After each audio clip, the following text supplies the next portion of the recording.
Hello friends, welcome to way to commerce. आज हम discuss करने वाले हैं sources of business finance part 3 preference shares.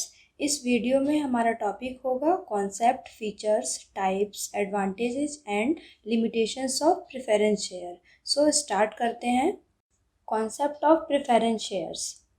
Last video में हमने समझा था कि इक्विटी शेयर्स क्या होते हैं। कंपनी जब डायरेक्टली जो है शेयर इशू करती है पब्लिक को, तो उसको हम कहते हैं इक्विटी शेयर्स। अब आज हम इस वीडियो में पढ़ने वाले हैं प्रेफरेंस शेयर्स। इसमें क्या होता है कि कंपनी को जब भी अपनी लॉन्ग टर्म या मीडियम टर्म कोई फाइनेंशियल नीड्स पूरी करनी होती है, तो उस नीड्स को पूरी करने के लिए कंपनी प्रेफरेंस शेयर्स इशू करती है। The shares which promises the share holders a fixed dividend. Preference share में ये होता है, ये फ़ायदा होता है इसमें कि जो भी शेयर्स कंपनी इशू करती है उस पर जो डिविडेंड मिलता है शेयर होल्डर्स को, वो यहाँ पर फिक्स होता है। जैसा कि इक्विटी शेयर के केस में हमने पढ़ा था कि उनको डिविडेंड फिक्स नहीं होता है। पहले प्रेफरेंस शेयर होल्डर को डिविडेंड दिया जाता है, फिर डिवेंचर होल्डर को उनका इंटरेस्ट दिया जाता है, उसके बाद जो बच जाता है तब जो है इक्विटी शेयर होल्डर को दिया जाता है। लेकिन प्रेफरेंस शेयर होल्डर के केस में ऐसा नहीं होता है। इनको सबसे पहले कंपनी जो है वो डिविडेंड देती है। इनका डिविडेंड जो है पहले से ही फिक्स होता है। रेट ऑफ डिविडेंड क्या पे किया जाएगा, ये सब कुछ पहले से ही फिक्स होता है। Capital raised bye issuing preference shares is called preference share capital. और जो कैपिटल प्रेफरेंस शेयर इशू करके बनाया जाता है, रेज किया जाता है, उनको हम कहते हैं preference share capitals. And investors to whom the preference shares are issued are called preference share holder. और जिन शेयर होल्डर्स को प्रेफरेंस शेयर इशू किया जाता है उनको हम जानते हैं प्रेफरेंस शेयर होल्डर्स के नाम से। अब हम देखते हैं next features of preference shares. अब प्रेफरेंस शेयर्स के क्या फीचर्स होते हैं। इक्विटी शेयर होल्डर्स को जैसे राइट था पार्टिसिपेट करने का, प्रेफरेंस शेयर होल्डर्स के पास कोई भी वोटिंग राइट नहीं होता है। वो कंपनी की किसी भी मैनेजमेंट एक्टिविटी में पार्टिसिपेट नहीं करती। कोई भी मैनेजरियल एक्टिविटीज़ है उसमें प्रेफरेंस शेयर होल्डर को पार्टिसिपेट करने का कोई अधिकार नहीं होता है। डिविडेंड जो है इक्विटी शेयर होल्डर से पहले इनको पे किया जाता है। जैसा कि अभी हमने इसके कॉन्सेप्ट में समझा कि सबसे पहले जो डिविडेंड है वो प्रेफरेंस शेयर होल्डर को ही दिया जाता है, उसके बाद इक्विटी शेयर होल्डर को दिया जाता है। जो भी इनका रेट ऑफ डिविडेंड होता है वो पहले से ही फिक्स्ड होता है। ये सब कुछ कंपनी पहले से ही डिसाइड कर लेती है। और अगर कभी कंपनी का लिक्विडेशन होता है या कंपनी का वाइंड अप का टाइम आ जाता है, तो इनके पास अधिकार होता है कि जो भी इनका रकम बकाया बनता है वो ये अपने जो कंपनी का एसेट होता है उस पर क्लेम करके अपने उस रकम को पूरा करने के लिए दावा कर सकते हैं। इनको तो किसी भी केस में कंपनी को जो है इनका अमाउंट पे करना ही है। ये हमारे कुछ फीचर्स थे प्रेफरेंस शेयर्स के। नेक्स्ट टॉपिक है अब हमारा टाइप्स ऑफ प्रेफरेंस शेयर्स। अब हमारे प्रेफरेंस शेयर्स कितने टाइप्स के होते हैं। कुछ टाइप्स हैं प्रेफरेंस शेयर्स के, जैसे convertible preference share, non convertible preference shares, participating preference shares, non participating preference shares, cumulative preference shares, non cumulative preference shares, redeemable preference shares and non redeemable preference shares. अब इन preference shares को हम detail में आगे देखते हैं। First is convertible preference shares. Convertible preference shares कौन से होते हैं, ये नाम से ही पता चल रहा है कि जिन शेयर्स को आगे इक्विटी शेयर में कन्वर्ट किया जा सकता है उनको हम कहते हैं कन्वर्टिबल प्रेफरेंस शेयर्स। कन्वर्टिबल आपको नाम से ही क्लियर हो जाएगा कि जब शेयर होल्डर्स अपने प्रेफरेंस शेयर्स को इक्विटी शेयर में कन्वर्ट कर सकते हैं, वो भी उसका टाइम पीरियड पूरा होने से पहले, उसको हम कहते हैं convertible preference shares. Next is non convertible preference shares. ये जो है ये जस्ट अपोजिट होता है कन्वर्टिबल प्रेफरेंस शेयर्स का। जब प्रेफरेंस शेयर होल्डर्स जो हैं वह अपने शेयर्स को इक्विटी शेयर्स में कन्वर्ट नहीं कर पाते हैं, जिन शेयरों को इक्विटी शेयर में बदला नहीं जा सकता है, उन शेयरों को हम कहते हैं non convertible preference shares. Next is participating preference shares. ये शेयर होल्डर्स में क्या फ़ायदा होता है, ये जो पार्टिसिपेटिंग प्रेफरेंस शेयर्स होते हैं इनको डबल फ़ायदा मिलता है। पहला फ़ायदा इनको मिलता है, जैसा मैंने बताया था कि डिविडेंड सबसे पहले प्रेफरेंस शेयर होल्डर को पे किया जाता है, तो वो वाला डिविडेंड तो इनको मिलता ही मिलता है। लेकिन जब उसके बाद इक्विटी शेयर होल्डर को पेमेंट कर दिया जाता है और उसके बाद भी अगर कोई एडिशनल प्रॉफिट बचा रह गया है, कोई डिविडेंड बचा रह गया है, तो उसमें से जो हिस्सा इनको मिलता है उसको हम कहते हैं पार्टिसिपेटिंग प्रेफरेंस शेयर्स। कहने का मतलब है कि फर्स्ट टाइम डिविडेंड तो इनको मिला ही मिला, लेकिन जब इक्विटी शेयर होल्डर को पे कर दिया और उसके बाद जो प्रॉफिट बचा रह गया उसमें से भी जो हिस्सा बनता है वो कहलाता है participating preference shares. Next is non participating preference shares. यह शेयर पार्टिसिपेटिंग का जस्ट अपोजिट है। इनको कोई भी जो एडिशनल सरप्लस बच जाता है, जो एडिशनल डिविडेंड बच जाता है, उसमें से कोई भी हिस्सा नहीं मिलता है। उन शेयर को हम कहते हैं non participating preference shares. Next is cumulative preference shares. जैसा हमने पहले पढ़ा था कि प्रेफरेंस शेयर्स का जो रेट ऑफ डिविडेंड होता है वो पहले से ही प्री डिसाइडेड होता है, सब कुछ पहले से ही डिसाइड कर लिया जाता है।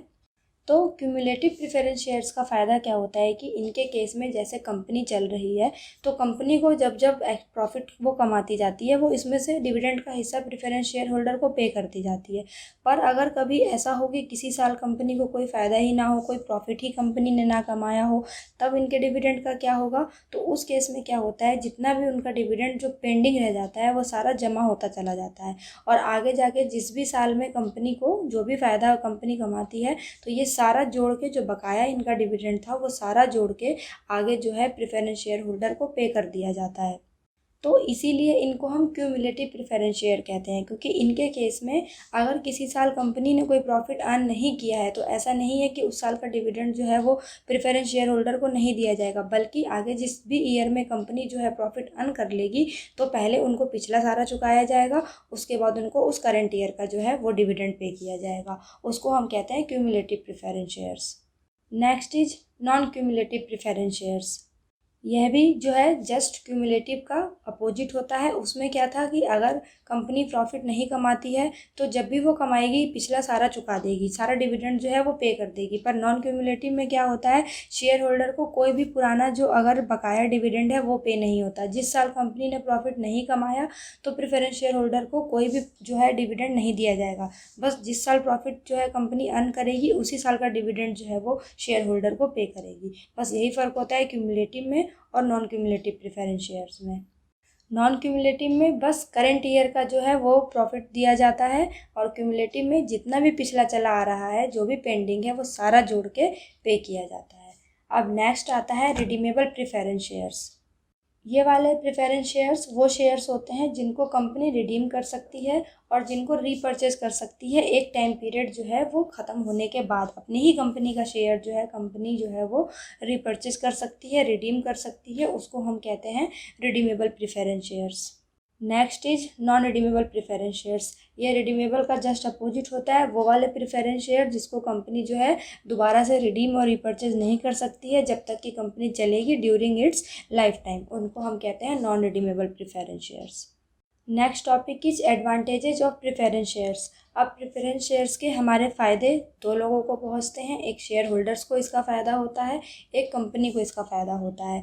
तो इनको दोनों को क्या फ़ायदा होता है, सो फर्स्ट देखते हैं advantages for share holders. Share holders को ये कुछ पॉइंट्स हैं जो बेनिफिट्स होता है प्रेफरेंस शेयर्स का, जैसे fixed income, less risk, share in extra profit, voting rights. इनको डिटेल में समझते हैं। First is fixed income. इसमें क्या होता है, जैसा भी मैंने बताया कि प्रेफरेंस शेयर होल्डर को कंपनी जो है सबसे पहले डिविडेंड पे करती है। कंपनी को प्रॉफिट अर्न हो रहा है या नहीं हो रहा है, इससे प्रेफरेंस शेयर होल्डर के डिविडेंड को कोई लेना देना नहीं होता है। डिविडेंड उनको पहले से ही रेट डिसाइडेड होता है, उस रेट पे डिविडेंड जो है उनको टाइम से पे कर दिया जाता है। अगर कंपनी को सफिशिएंट प्रॉफिट नहीं हो रहा है तब भी वो एरियर लग जाता है, बकाया लग जाता है। जब भी वो प्रॉफिट कंपनी जो है वो अर्न करेगी वो आगे जाके जो है उनको चुका देगी, जैसा कि हमने क्यूमुलेटिव प्रेफरेंस शेयर के केस में पढ़ा था। और अगर बिल्कुल ही प्रॉफिट जैसे कभी कभी नहीं हो रहा है तो थोड़ा सा अमाउंट जितना ही कंपनी कैपेबल है उतना ही जो है वो प्रेफरेंस शेयर होल्डर को पे करेगी, लेकिन इनका एक रेगुलर इनकम होता है वो इनको होता ही रहेगा। Next is less risk. Company के वाइंड अप के टाइम पे या लिक्विडेशन के टाइम पे जब कंपनी ऐसा कभी लगता है कि बंद होने वाली है, इसका वाइंड अप होने वाला है, उस टाइम पे सबसे पहले प्रेफरेंस शेयर होल्डर को ही उनकी कैपिटल जो है वो वापस की जाती है। सबसे पहले हर चीज़ जो है वो प्रेफरेंस शेयर होल्डर्स को ही दी जाती है, उसके बाद ही जो है पेमेंट जो है इक्विटी शेयर होल्डर को दी जाती है। इसीलिए यहाँ पर प्रेफरेंस शेयर होल्डर को जो रिस्क एलिमेंट होता है उनका कम रहता है। Next is share in extra profit. जैसा अभी हमने पार्टिसिपेटिंग प्रेफरेंस शेयर को समझा था कि जब भी कंपनी को बहुत बड़ी अमाउंट में प्रॉफिट होता है, कंपनी को बहुत ज़्यादा प्रॉफिट होता है, तो फर्स्ट तो इनको जो डिविडेंड पे करना होता है वो डिविडेंड तो इनको मिलता ही है, साथ ही जो एडिशनल प्रॉफिट भी कंपनी अर्न करती है उसमें से भी जो है इनको एक्स्ट्रा डिविडेंड दिया जाता है, इसीलिए इनका जो है एक्स्ट्रा प्रॉफिट में शेयर होता है। Next is voting rights. Preference share holders को कंपनी में वोटिंग राइट्स मिला हुआ होता है। कोई भी कंपनी का अगर रिजोल्यूशन हो रहा है जिससे डायरेक्टली उनके इंटरेस्ट पे प्रभाव पड़ रहा है या शेयर होल्डर पे प्रभाव पड़ रहा है, तो वहाँ पर उस केस में जो है प्रेफरेंस शेयर होल्डर्स के पास वोटिंग राइट होता है। अब है एडवांटेजेस फॉर कंपनी। अब कंपनी को क्या फ़ायदा होता है प्रेफरेंस शेयर होल्डर से, जैसे less burden, benefit to equity share holders, flexible capital structures. ये कुछ पॉइंट्स हैं जो कंपनी के बेनिफिट के हैं, इनको डिटेल में समझ लेते हैं। First is less burden. Company के ऊपर प्रेफरेंस शेयर के केस में जो है थोड़ा कम बर्डन पड़ता है। कैसे? क्योंकि जैसे इक्विटी शेयर होल्डर होते हैं, उनको उम्मीद रहती है हमेशा कि उनको प्रेफरेंस शेयर होल्डर से जो है वो ज़्यादा डिविडेंड जो है वो पे किया जाए, तो उनकी कहीं ना कहीं ये एक्सपेक्टेशन जो होती है वो कंपनी के ऊपर एक बर्डन की तरह होती है, तो कंपनी के ऊपर भी एक प्रेशर बना रहता है। लेकिन प्रेफरेंस शेयर के केस में क्या होता है, कंपनी जो है इस बर्डन से, इस प्रेशर से फ्री रहती है, क्योंकि उनको पहले से ही डिसाइडेड कर दिया जाता है कि प्रेफरेंस शेयर होल्डर को किस रेट पे जो है वो डिविडेंड पे किया जाएगा, तो बाद में कोई डिविडेंड को लेकर प्रॉब्लम ही नहीं होती है। इसीलिए प्रेफरेंस शेयर होल्डर के केस में कंपनी के ऊपर बर्डन जो है वो कम होता है। Next is benefit to equity share holders. कभी कभी क्या होता है, इक्विटी शेयर होल्डर को फ़ायदा भी मिल जाता है। कैसे? जैसे कि अभी मैंने बताया कि प्रेफरेंस शेयर होल्डर्स का तो डिविडेंड रेट पहले से ही डिसाइडेड रहता है, तो अब चाहे जो भी उनको प्रॉफिट हो, उनको डिविडेंड जो है उसी रेट पे किया जाएगा। लेकिन इक्विटी शेयर होल्डर को क्या मज़े मिल जाते हैं, क्योंकि उनको तो हमेशा से ही सबसे लास्ट में जो बच जाता है वो उनके बीच में बांटा जाता है। तो इसीलिए कभी कभी जब कंपनी को बहुत सारा प्रॉफिट अर्न होता है और प्रेफरेंस शेयर होल्डर को भी पेमेंट कर दिया और डिबेंचर होल्डर को भी पेमेंट कर दिया और उसके बाद बहुत सारा जो प्रॉफिट बच जाता है, तो ये इक्विटी शेयर होल्डर को एक बड़ा अमाउंट मिलता है डिविडेंड का। तो इस वे में क्या होता है कि इक्विटी शेयर होल्डर को बहुत सारा फ़ायदा मिल जाता है। Next is flexible capital structure. Preference share issue करने के केस में कंपनी को जो कैपिटल स्ट्रक्चर होता है वो फ्लेक्सिबल हो जाता है, क्योंकि इसके केस में ये फ़ायदा रहता है कि कभी भी किसी टाइम पे अगर कंपनी के पास बहुत ज़्यादा पूंजी जमा हो जाती है, बहुत ज़्यादा जो है कैपिटल जमा हो जाता है, तो वो जल्दी ईजिली जो है अपने प्रेफरेंस शेयर होल्डर को रिडीम कर सकते हैं, जो कि पैसे के अभाव में वो जल्दी नहीं कर पाते हैं। तो जितना जल्दी वो रिडीम कर लेंगे या शेयर को रिपर्चेज कर लेंगे उतना ही उनके लिए फ़ायदा है। तो इसीलिए यहाँ पर कैपिटल स्ट्रक्चर जो है फ्लेक्सिबल होता है, ऐसा कुछ फिक्स्ड नहीं है कि उसमें आगे जाके चेंज नहीं किया जा सकता है। Next topic is limitations of preference shares. अब प्रेफरेंस शेयर होल्डर्स के कुछ लिमिटेशंस होते हैं, जैसे फ़ायदे शेयर होल्डर्स और कंपनी को थे, तो अब नुकसान भी शेयर होल्डर्स और कंपनी को ही होगा। तो क्या क्या नुकसान हो सकता है देखते हैं। फर्स्ट है लिमिटेशंस फॉर शेयर होल्डर्स। अब शेयर होल्डर्स को क्या क्या नुकसान होते हैं, जैसे no share in extra profit, no participation in management, no legal right. इनको हम आगे समझ लेते हैं डिटेल में। First is no share in extra profit. जैसा हमने अभी जब हमने प्रेफरेंस शेयर होल्डर्स के टाइप्स पढ़ रहे थे हम, तो उसमें हमने एक पार्टिसिपेटिंग प्रेफरेंस शेयर पढ़ा था, तो उसी में जो बस एडिशनल डिविडेंड कंपनी अर्न करती है तो उनको हिस्सा मिलता है। लेकिन बाकी जितने भी प्रेफरेंस शेयर होल्डर थे उनमें तो किसी भी केस में ऐसा नहीं है कि एक्स्ट्रा प्रॉफिट में जो है इन प्रेफरेंस शेयर होल्डर का कोई हिस्सा होता है। तो इसीलिए जो है एक्स्ट्रा प्रॉफिट का मतलब वही, जब सबको पेमेंट कर देने के बाद, सबको डिविडेंड दे देने के बाद कंपनी के पास जो है वो बच जाता है जो भी पैसा, तो उसमें जो है अब किसी भी प्रेफरेंस शेयर होल्डर का कोई हिस्सा नहीं होता except participating preference share holders के। Next is no participation in management. Preference share holders को कंपनी के किसी भी मैनेजमेंट में पार्टिसिपेट करने का कोई अधिकार नहीं होता। कोई भी मैनेजरियल एक्टिविटी होती है उसमें जो है प्रेफरेंस शेयर होल्डर्स वो पार्टिसिपेट नहीं कर सकते हैं। Next is no legal right. Preference share holder को कोई भी लीगली एक्शन लेने का अधिकार नहीं होता। जैसे किसी साल में अगर कंपनी जो है कोई डिविडेंड उसको पे नहीं कर रही है प्रेफरेंस शेयर होल्डर को, तो उनके पास इतना अधिकार नहीं होता कि वो कंपनी के अगेंस्ट जो है कोई भी लीगल एक्शन ले सकें। जबकि जो डिवेंचर होल्डर होते हैं उनके पास ये लीगल राइट होता है, लेकिन प्रेफरेंस शेयर होल्डर को भले ज़रूर सबसे पहले उनको डिविडेंड पे किया जाता है, पर अगर किसी साल कंपनी ने डिविडेंड पे नहीं किया है तो वो इससे रिलेटेड कोई भी लीगल एक्शन कंपनी के खिलाफ नहीं ले सकते हैं। अब नेक्स्ट टॉपिक है लिमिटेशंस फॉर कंपनी। वो हमने नुकसान पढ़े थे कि शेयर होल्डर्स को क्या नुकसान होते हैं, अब कंपनी को क्या क्या नुकसान होते हैं प्रेफरेंस शेयर इशू करने पे, जैसे fixed burden, no tax advantage, dissatisfaction of equity share holders. इनको हम आगे समझ लेते हैं। First is fixed burden.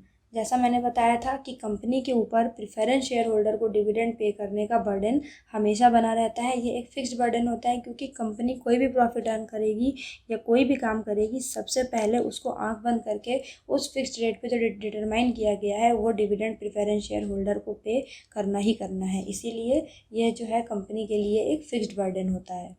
Next is no tax advantage. जो भी डिविडेंड प्रेफरेंस शेयर्स पे किया जाता है उसको जो है एक्सपेंस की तरह नहीं लिया जाता है, उसको तो एक डिविजिबल प्रॉफिट का हिस्सा माना जाता है कि जो भी प्रॉफिट बचा उसमें से हमने ये डिविडेंड को शेयर होल्डर्स के बीच में बांट दिया, उसको एक्सपेंस की तरह ट्रीट नहीं करते। और अगर एक्सपेंस की तरह ट्रीट नहीं करेंगे तो ऑब्वियस है कि इनकम टैक्स में आपको इस पर छूट नहीं मिलेगी। तो इसीलिए प्रेफरेंस शेयर होल्डर पर जो डिविडेंड कंपनी पे करती है वो डिविडेंड पे उसको टैक्स में, इनकम टैक्स में कोई छूट नहीं मिलती है। Next is dissatisfaction of equity share holders.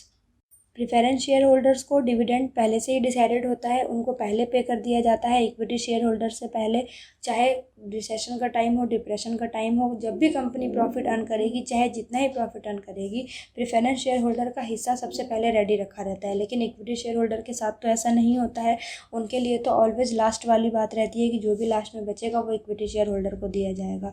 तो इस बात को लेकर थोड़ी सी असंतुष्टि रहती है इक्विटी शेयर होल्डर्स के बीच में। वो डिससेटिस्फाई रहते हैं कंपनी के मैनेजमेंट से, क्योंकि उनको पूंजी तो वो पूरी लगाते हैं, उनको रियल ऑनर भी कहा जाता है इक्विटी शेयर होल्डर्स को। लेकिन जब भी हिस्सा बंटने की बारी आती है, जब भी प्रॉफिट लेने की बारी आती है, यहाँ पर वो सबसे लास्ट में हो जाते हैं। तो इसीलिए इक्विटी शेयर होल्डर के बीच में डिससेटिस्फैक्शन रहता है। आज के इस वीडियो में हमने प्रेफरेंस शेयर का कॉन्सेप्ट समझा। प्रेफरेंस शेयर्स कितने टाइप्स के होते हैं ये हमने पढ़ा, इसके फ़ायदे क्या हैं शेयर होल्डर्स के लिए और कंपनी के लिए, और इसके नुकसान क्या हैं शेयर होल्डर्स के लिए और कंपनी के लिए, ये भी हमने समझा। Thank you for watching my video. अगर आपको ये वीडियो पसंद आया तो इसे ज़रूर लाइक करें, ज़्यादा से ज़्यादा इसे शेयर करें, और आने वाले टॉपिक्स के अपडेट्स के लिए चैनल को सब्सक्राइब करें। अब हम मिलेंगे अपने नेक्स्ट वीडियो में, जिसमें हम पढ़ेंगे sources of business finance part 4 debentures के बारे में।